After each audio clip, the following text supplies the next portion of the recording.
Guys, welcome back to my YouTube channel. आज हम पढ़ने वाले हैं about the executive of China. हम बेसिकली आज स्टेट काउंसिल के बारे में कवर करने वाले, उसका कंपोजिशन, उसकी पावर्स एंड फंक्शंस, ये सब चीज आज हम देखने वाले हैं। एंड इससे पहले हमने प्रीवियस वीडियोस में ऑलरेडी चाइना की कॉन्स्टिट्यूशन के बारे में समझ रखा है कि उसके क्या फीचर्स थे या कैसे उसका जो है डेवलपमेंट हुआ एंड ऑल दैट। तो अगर आपने वो वीडियोस नहीं देखी है तो एक बार जाइए, मैंने कंपैरेटिव पॉलिटिक्स इन गवर्नमेंट की जो लिंक है डिस्क्रिप्शन बॉक्स में दे रखी है, उसकी प्लेलिस्ट की लिंक डिस्क्रिप्शन बॉक्स में दे रखी है। आप जाइए और वहाँ चेक कीजिए एंड आपको जितने भी कॉन्स्टिट्यूशन चाहिए वो सब आपको वहाँ पे मिल जाएंगे। एंड इन केस फिर भी अगर आपको कोई टॉपिक और चाहिए तो वो चीज़ आप मुझे कमेंट सेक्शन में कमेंट करके बता सकते हैं, मैं कोशिश करूँगी उस पर भी वीडियो लाने की। Okay, so without wasting any more time let's get into that. हम थोड़ा सा पहले टॉपिक के बारे में समझ लेते हैं, उसके बाद हम कंपोजिशंस पे मूव करेंगे। सबसे पहले हम किसके बारे में पढ़ रहे हैं? चाइना के बारे में पढ़ रहे हैं। तो चाइना का आपको नेम क्लियर होना चाहिए, दैट चाइना का एक्चुअल नेम क्या है। तो चाइना का जो एक्चुअल नेम है that is People's Republic of China, ठीक है। एंड यहाँ पर एक एग्जीक्यूटिव बॉडी है जिसे बोला जाता है स्टेट काउंसिल। सेकेंड चीज हमने कहा था कि हम चाइना के एग्जीक्यूटिव के बारे में पढ़ेंगे। तो एग्जीक्यूटिव मतलब क्या होता है? गवर्नमेंट के 3 ऑर्गन्स होते हैं, one is legislature, second one is executive and the third one is judiciary. तो एग्जीक्यूटिव मतलब होता है वो ऑर्गन जो कि लॉज को इम्प्लीमेंट करता है, कानून को लागू करता है, उसे हम कहते हैं एग्जीक्यूटिव। अब इसके बारे में हम पढ़ने वाले हैं। तो हमने बोला एग्जीक्यूटिव ऑफ चाइना कौन है? तो जो एग्जीक्यूटिव बॉडी है चाइना की उसे हम बोलते हैं स्टेट काउंसिल, ठीक है। और ये जो चाइनीज गवर्नमेंट है उसने डिस्क्राइब कर रखा है स्टेट काउंसिल को कैसे?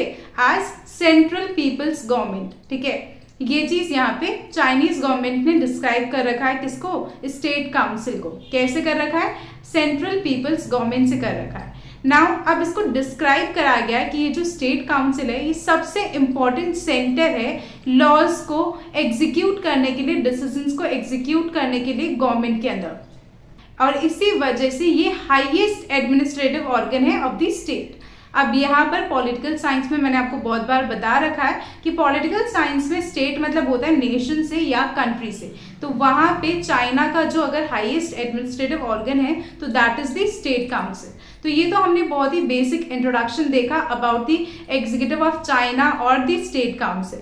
अब हम स्टेट काउंसिल की कंपोजिशन देखते हैं। कभी भी किसी भी चीज़ की कंपोजिशन देखते हैं मतलब अपन बोलना चाह रहे हैं कि वो कितने लोगों से मिलके बनी हुई है, उनमें कौन कौन लोग हैं, क्या क्या पोस्ट पर है, तो वो सब चीज़ के बारे में हम बात करते हैं in the topic composition. Okay, अब इसे ध्यान से पढ़ना, मैंने इसके लिए बहुत ही ईजी वे में आपके लिए पॉइंटर्स बना दिए हैं। तो अब हम स्टेट काउंसिल का कंपोजिशन देखते हैं। जो स्टेट काउंसिल है वो किस किस से कंसिस्ट हो रखी है? तो हमने बोला premier, vice premier, ministers, head of the commission और सेक्रेटरी जनरल से मिलके कौन बन रखी है? स्टेट काउंसिल बन रखी है। अब यहाँ पर चाइना में प्रीमियर क्या है वो चीज़ हम देखते हैं। तो प्रीमियर मतलब बेसिकली प्राइम मिनिस्टर हम काइंड ऑफ कह सकते हैं चाइना के अंदर, क्योंकि यहाँ के जो प्रीमियर होते हैं वो हेड ऑफ द गवर्नमेंट होते हैं एंड यहाँ के जो प्रेसिडेंट होते हैं वो हेड ऑफ द स्टेट होते हैं। जैसे इंडिया में prime minister head of the government होते हैं, उनके पास जो होती है रियल पावर्स होती है, वेरस यहाँ पे इंडिया में अगर हम बोले प्रेसिडेंट जो होते हैं वो हेड ऑफ द स्टेट होते हैं एंड उनके पास जो है नॉमिनल पावर्स होती है। तो ये तो फर्स्ट पॉइंट हो गया, कंपोजिशन किन किन से मिलके बनी हुई है। सेकंड पॉइंट अगर आता है तो वो हमारा आता है टर्म से, टेन्योर से, कि कितने टाइम पीरियड के लिए वो लोग चूज किए जाते हैं। Now the premier is elected by the NPC or the legislature for a term of 5 years. तो वहाँ की लेजिस्लेचर का नाम है, चाइना की लेजिस्लेचर का नाम है नेशनल पीपल्स कांग्रेस, जिसकी शॉर्ट फॉर्म है दैट इज एनपीसी, जो कि चाइना की लेजिस्लेचर का नेम है। जैसे हमारे यहाँ लेजिस्लेचर को पार्लियामेंट बोला जाता है इंडिया में, वैसे ही वहाँ पर लेजिस्लेचर को नेशनल पीपल्स कांग्रेस या एनपीसी बोला जा रहा है एंड वो प्रीमियर को इलेक्ट करती है कितने टर्म के लिए? 5 ईयर्स की टर्म के लिए, 5 ईयर्स के टाइम पीरियड के लिए। Okay, now the third point of the composition is the other members of the state council are also chosen by the NPC but on the recommendation of premier for 5 years। कि जो other members है state council के उनको भी कौन choose करती है? NPC ही choose करती है, जो कि क्या है? वहाँ की लेजिस्लेचर है। बट किसकी रिकमेंडेशन पर, मतलब किसके सजेशन पे वो चूज करेगी, तो प्रीमियर के सजेशन पे उन लोगों को चूज किया जाता है, other members of state council को चूज किया जाता है। कितने टर्म के लिए किया जाएगा, तो सेम वही 5 ईयर टर्म के लिए जो है इनको चूज किया जाएगा। ओके, अब ये जो एनपीसी है, that is the National People's Congress which is the legislature of China, इनके पास ये पावर है कि जितने भी ऑफिशियल्स है इनको रिमूव भी कर सकती है। तो अगर इनका चूज करने का या इलेक्ट करने का काम है तो इनको रिमूव भी कर सकती है। कौन, एनपीसी। ठीक है, तो ये पावर किसके पास है, in the hands of legislature of China. China की जो लेजिस्लेचर है दैट इज एनपीसी, उनके हाथों में ये पावर है। Now the next point is the SC consist of some 29 ministers and 1 commission. ये जो हमारी स्टेट काउंसिल है ये कुछ 29 मिनिस्टर्स और एक कमीशन से मिलके बनी हुई होती है। 29 मिनिस्टर्स एंड 1 कमीशन से मिलके जो है कौन बनी हुई होती है, state council which is the executive body of China. Now जितने भी स्टेट स्टैटिस्टिकल ब्यूरो है या जो पीपल्स बैंक है या जितने भी ब्यूरोक्स या डिपार्टमेंट्स है जिनको टाइम टू टाइम क्रिएट किया जाता है, वो सब किसके कंट्रोल के अंडर वर्क करते हैं या किसकी डायरेक्शन पे वर्क करते हैं, तो स्टेट काउंसिल की डायरेक्शन पे वर्क करते हैं, उनके अंडर कंट्रोल वर्क करते हैं ये सारे डिपार्टमेंट्स वगैरह।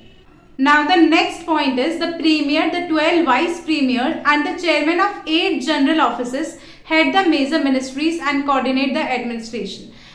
तो अब जो प्रीमियर है हमारे और जो 12 वाइस प्रीमियर्स है और जो चेयरमैन है 8 जनरल ऑफिस के, वो सब क्या करते हैं, जितनी भी मेजर मिनिस्ट्रीज होती है उसको हेड करते हैं और पूरा एडमिनिस्ट्रेशन को कोऑर्डिनेट करते हैं। कौन, premier, 12 vice premiers and chairman of 8 general offices.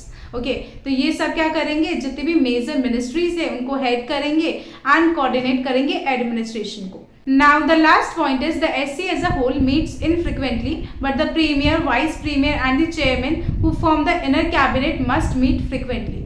कि हमारी जो SC है, जो स्टेट काउंसिल है, वो इतना बार बार नहीं मिलती है, बट जो हमारे प्रीमियर है, वाइस प्रीमियर है, जो चेयरमैन है, जिन सबसे मिलके इनर कैबिनेट बनी है, तो उन सबको बार बार मिलना पड़ता है। ठीक है, तो ये हमने देखा the composition of state council. State council का क्या कंपोजिशन था, किस किस से मिलके बनी हुई है, तो वो सब चीजें। तो ये हमने देखा the composition of state council. State council का क्या कंपोजिशन था, वो किस किस से मिलके बनी हुई है, तो वो सब चीजें। ओके, आई होप आपको ये क्लियर हुआ हो। कहीं भी आपको अगर कुछ भी डाउट्स लगते हैं then you can always ask me in the comment section and I will try to reply all your comments. Okay, so please do ask me. अगर आपको कुछ डाउट लग रहा है या कुछ नहीं समझ में आ रहा है तो आप मेरे कमेंट सेक्शन में कमेंट करके पूछ सकते हैं। तो that was it for the video. इस वीडियो में हमने कंपोजिशन डिस्कस किया एंड नेक्स्ट वीडियो में हम डिस्कस करने वाले हैं about the powers and functions of state council. So please do check out that video as well and also do let me know कि कहाँ पे आपको समझ में आ रहा है, कहाँ नहीं आ रहा है, या मुझे क्या चीज़ इम्प्रूव करनी चाहिए या क्या चीज़ के साथ मुझे कंटिन्यू रखना चाहिए। So please do let me know all your feedbacks and also do let me know the topics as well। जिस पे आपको वीडियो चाहिए वो टॉपिक्स भी प्लीज़ मुझे कॉमेंट सेक्शन में बताइएगा कि आपको नेक्स्ट कौन से टॉपिक पे वीडियो चाहिए।